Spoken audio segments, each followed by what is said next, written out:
Hello everyone, how are you. I hope आप सब अच्छे होंगे। मैं भी बिल्कुल ठीक हूँ। हैप्पी सावन। देखो मैंने भी हरी हरी चूड़ियाँ पहन ली है और लाल लाल चुनरी भी ओढ़ ली है। कैसा आप सब लोगों का सावन का महीना, सावन के व्रत। मैंने कोई व्रत नहीं किया है, लेकिन मुझे सावन पसंद है। जो भी मेरे चैनल को देखता है, वॉच करता है, प्लीज़ सब्सक्राइब माय चैनल और बेल आइकन को भी दबाइए ताकि नोटिफिकेशन आप लोगों तक पहुँचे मेरी जो वीडियोस आती हैं उनके।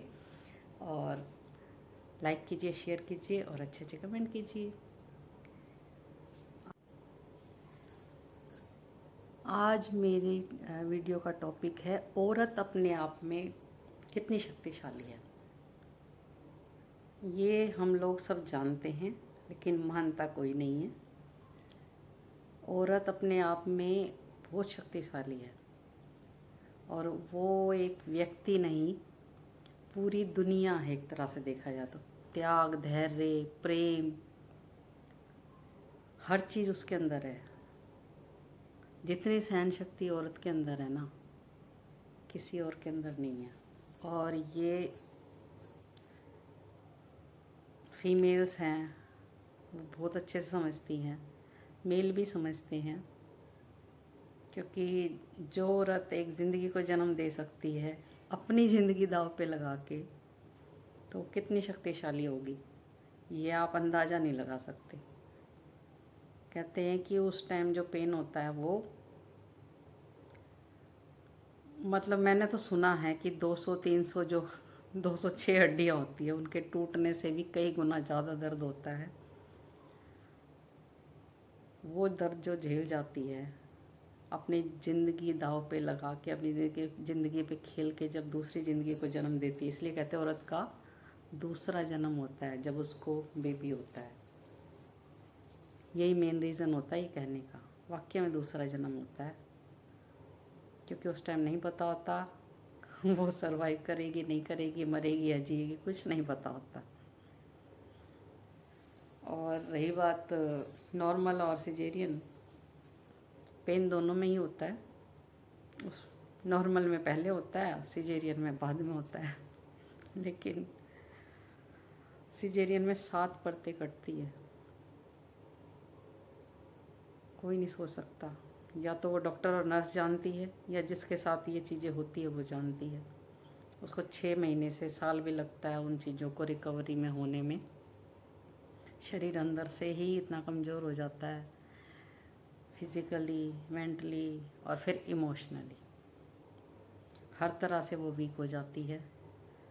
फिर जैसे जैसे टाइम निकलता जाता है, जैसे जैसे उसका माहौल होता है, उस हिसाब से वो रिकवरी होती है। उसकी मेंटली भी होती है, फिज़िकली भी होती है अच्छे खान पान से, और इमोशनली भी होती है जब उसके फैमिली वाले उसको अच्छे से उस टाइम पे पैम्पर करते हैं, सपोर्ट करते हैं तब। तो इसलिए औरत कमज़ोर कभी भी नहीं थी, ना कल थी, ना आज है, ना आगे होगी। औरत हमेशा ही शक्तिशाली रही है। बस उसका जो रूप है वो थोड़ा थोड़ा वक्त के हिसाब से चेंज हुआ है। पहले औरत घर में ही रहती थी, जो हमने देखा है अपनी दादी, नानी, मम्मी, सास को घर में रहकर ही सब कुछ करती थी। लेकिन आज जो समय है उसको वक्त के साथ ताल से ताल मिलाकर चलना पड़ता है। टेक्नोलॉजी का भी सहारा लेना पड़ता है, क्योंकि अपने बच्चों पर ध्यान देने के लिए उसको टेक्नोलॉजी का सहारा लेना पड़ेगा। थोड़ा बहुत उसको भी सीखना पड़ेगा ताकि बच्चों के भी उसमें ताल से ताल मिलाकर चल सके। नहीं तो बच्चे कहते हैं आपको कुछ नहीं आता, आपको ये सब नहीं पता, आप पुराने ज़माने के हो। तो इसलिए हम जिस जनरेशन के हैं ना, हमने बहुत सारी चीज़ें सीखी हैं, पुराने ज़माने की भी, अपने ज़माने की भी, और अब आने वाले ज़माने की भी धीरे धीरे हम सीख रहे हैं। और वो वक्त की ज़रूरत है, इसी वजह से हम सीख रहे हैं। उसको लोग ये कहें कि टाइम वेस्ट हो रहा है, या ये फालतू में टाइम ख़राब करते हैं, या ये शौक़, अपने शौक़ पूरे करने के लिए। नहीं, जब तक हम इन चीज़ों को नहीं सीखेंगे, इन पे मतलब अपना हाथ नहीं आजमाएंगे इन चीज़ों पे, चाहे वो सोशल मीडिया हो, चाहे लैपटॉप चलाना हो, चाहे फ़ोन चलाना हो, चाहे कोई और जो आजकल की टेक्नोलॉजी से रिलेट करती हुई जो नए नए कभी ऐप आ जाते हैं, कभी कुछ आ जाता है, कभी कुछ आ जाता है, और उनको सीखने के लिए हमें उसके अंदर देखो घुसना पड़ता है, हमें भी देखना पड़ता है कि अब नई चीज़ क्या आ रही है। जब भी हम बच्चों के साथ उस लेवल पे आके बात कर पाते, नहीं तो हम नहीं कर पाते। आजकल खाली किताबी ज्ञान से काम नहीं चल रहा है। इसलिए मेरी बहनें, मेरी एज के जो मेल और फीमेल भाई बहन हैं, वो भी इस चीज़ को समझे, नहीं तो आपके बच्चे भी हमारी तरह ही कहेंगे आपको कुछ नहीं पता, आपको कुछ नहीं आता। तो सुनना तो खैर फिर भी पड़ता है ये सब चीज़ें, क्योंकि उनके लेवल पे आकर बात करने के लिए हमें अपने आप को भी उस लेवल पर लाकर रखना पड़ेगा। और जो आजकल जो चेंजेस हो रहे हैं, चाहे वो किसी भी तरह के चेंज कह लो, उन चीज़ों को समझने के लिए बहुत सारी चीज़ें ना हमें खुद ही करनी पड़ती हैं। हमें कोई बताएगा नहीं। अपना घर का माहौल, अपने बच्चों का मेंटल लेवल है, और जो चीज़ें हमारे बच्चों को चाहिए आगे, वो सब चीज़ें हमें खुद ही देखनी है, समझनी है। बाहर वाला नहीं बताता। बाहर वाले को क्या पता हमारे बच्चों का क्या लेवल है, किस तरह की हमारे बच्चों की सोच है, किस तरह की हमारे बच्चों की फ़िज़िकल और मेंटल हेल्थ है। वो चीज़ें, सारी चीज़ें हमें ध्यान में रखते हुए हमें अपने आप को खुद ही संवारना पड़ता है और खुद ही अपडेट करना पड़ता है। क्योंकि अगर हम अपडेट नहीं हुए तो हम अपने बच्चों को नहीं कह सकते कि वो सही है या गलत है। और मेरा ऐसा मानना है कि गलत कोई नहीं होता। सब अपने अपने लेवल पे, अपनी अपनी परिस्थितियों में, अपने अपने टाइम पर सही होते हैं।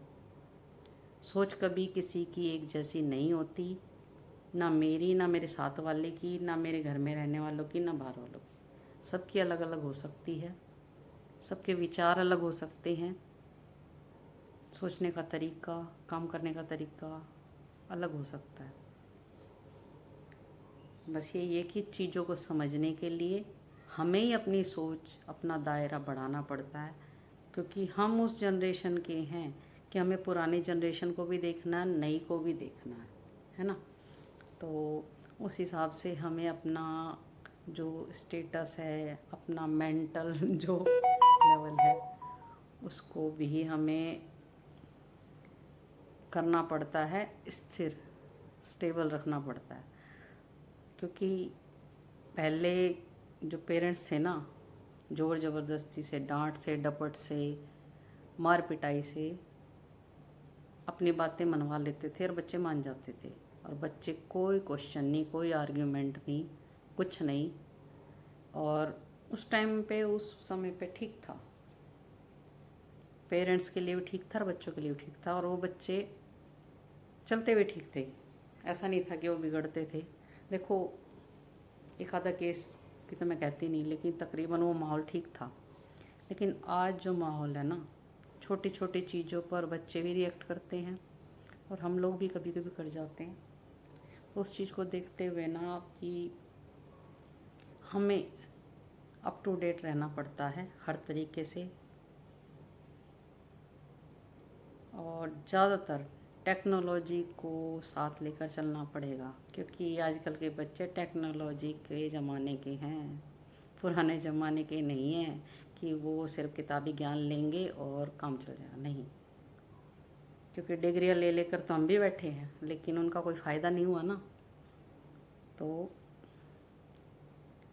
काम ऐसा करो, ऐसा सीखो, इस तरीके से सीखो, पढ़ाई इस तरीके से करो कि आगे अपने पैरों पे खड़े हो सको, फाइनेंशियली इंडिपेंडेंट हो सको। मेन मुद्दा यही होता है हर चीज़ का, कि फाइनेंशियली इंडिपेंडेंट हो सको। क्योंकि जब बंदा फाइनेंशियली इंडिपेंडेंट होता है तो उसकी सोच भी उसी हिसाब से मूव करती है ना। नहीं तो बंदे की सोच भी, क्योंकि वो संकुचित मुट्ठी से ज़्यादा नहीं होती, और जब बंदा फाइनेंशियली इंडिपेंडेंट होता है, अपने पैरों पे खड़ा होता है, 8 10 12 जो बाहर के लोगों से मिलता है, अलग अलग लेवल के होते हैं, अलग अलग सोच के होते हैं, मिलता है जुलता है, बातें करता है, उनसे मतलब इंटरेक्शन जब होता है तो पता लगता है दुनिया की सोच कैसी है, दुनिया कितनी बड़ी है, दुनिया में क्या क्या नया और हो रहा है। खाली टीवी देखने से, न्यूज़ सुनने से, न्यूज़पेपर पढ़ने से, इन सब चीज़ों से नहीं पता लग। जब तक आप फील्ड में जाके लोगों से नहीं मिलते, नहीं बात करते ना, तब तक नहीं कोई चीज़ मतलब पूरी तरह से हम नहीं समझ पाते। इसीलिए हर कोई एक जैसा नहीं होता, सबकी दुनिया अलग है, सबकी सोच भी अलग है। जिसको जैसी फ्रीडम मिलती है, जिसको जैसी दायरा मिलता है, एटमॉस्फेयर आसपास का मिलता है, घर का मिलता है, माहौल का, समाज का मिलता है, वो उसमें रहकर कितना अपने मेंटल लेवल को, कितना अपने आप को डेवलप कर पाता है, मेन चीज़ ये है। इसलिए हम देखते हैं कि कुछ बच्चों को कुछ सहूलियतें नहीं मिलती ना, वो तब भी आगे बढ़ जाते हैं, क्योंकि वो यहाँ से सोचते हैं कि हमें ये चीज़ नहीं मिली, हमारे पेरेंट्स के पास नहीं है, तो हमें ये काम करना है। और कुछ ऐसे होते हैं जिनको सारी सुविधाएं दे देते हैं, उसके बावजूद भी वो कुछ नहीं कर पाते, क्योंकि उनको ये पता है कि हम नहीं भी करेंगे तो हमारे पास है। लेकिन जिसने यहाँ पर सोच लिया ना मुझे कुछ करना है, वो कर जाएगा, चाहे उसकी परिस्थितियाँ कुछ भी हो, चाहे उसकी परिस्थितियाँ अच्छी हो बुरी हो, उसे फैसिलिटीज़ मिले ना मिले, वो कर लेगा। लेकिन जिसने यहाँ पर सोचा ही नहीं, वो नहीं कर पाएगा। तो इसलिए अपनी पहले ना यह सोच को सेट करो, अच्छी सोच बनाओ, मेहनत से कभी मत घबराओ। हालात कभी भी एक जैसे नहीं रहते, सबकी लाइफ में अप्स एंड डाउन्स आते हैं, चाहे किसी भी टाइप के हों। फाइनेंशली भी आते हैं और अदर भी आते हैं, उतार चढ़ाव ज़िंदगी का हिस्सा है। सड़क ही कभी स्मूथ नहीं मिलती चलने के लिए, तो लाइफ कैसे मिलेगी? लाइफ में भी ऐसे ऐसे ऐसे तो होगा ही, है ना। जैसे सड़क पे कभी गड्ढे हैं, कभी प्लेन है, कभी कहीं पानी भरा है, कभी कहीं कच्ची सड़क है, ऐसे ही ज़िंदगी है। तो ज़िंदगी में अगर उतार चढ़ाव ना हो तो ज़िंदगी भी बोरिंग लगेगी, और सीधी सपाट सड़क पे चले जा रहे हो तो वो भी बोरिंग ही होता है वैसे रास्ता। लेकिन उतार चढ़ाव को जज्बे से, हंसते हुए, ज़िंदगी को खुश होके जियो, है ना, तो ज़िंदगी जीने का मज़ा है।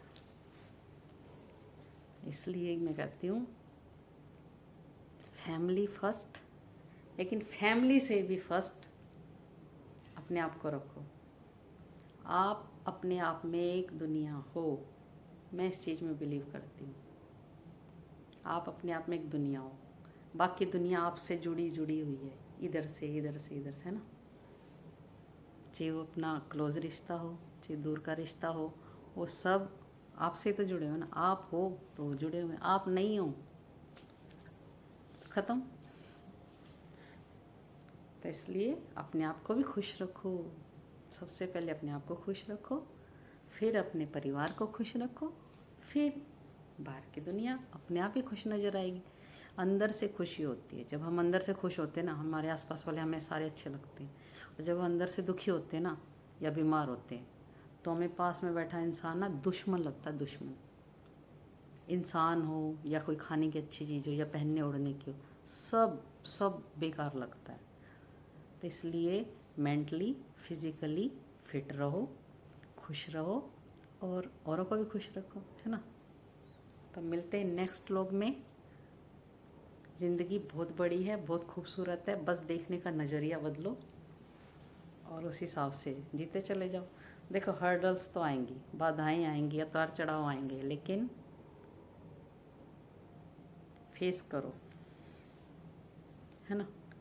फेस करोगे तो जीत जाओगे, नहीं फेस करोगे चलना तो फिर भी पड़ेगा। तो इसलिए ज़िंदगी है, अच्छे से जियो, चॉइस आपकी है। ज़िंदगी को रो के बिताना है या हंस के बिताना है ना। तो अगर हंस के बिताओगे तो ज़िंदगी ज़्यादा अच्छी लगेगी, और रो रो के, दुखी हो के, शिकायतें करके बिताओगे तो बितानी तो फिर भी पड़ेगी, लेकिन वो मज़ा नहीं होता ज़िंदगी जीने में, है ना। इसलिए खुश रहो और औरों को भी खुश रखो। ओके, मिलते हैं नेक्स्ट व्लॉग में। बाकी मैंने आपको बोल ही दिया था कि मेरे चैनल को सब्सक्राइब कर लीजिए, लाइक कीजिए, कमेंट कीजिए, शेयर कीजिए और बेल आइकन को प्रेस कीजिए, ताकि मेरे अच्छे अच्छे वीडियोस आप लोगों तक पहुंच सके, नोटिफिकेशन आप लोगों को मिल सके। ठीक है, बाय।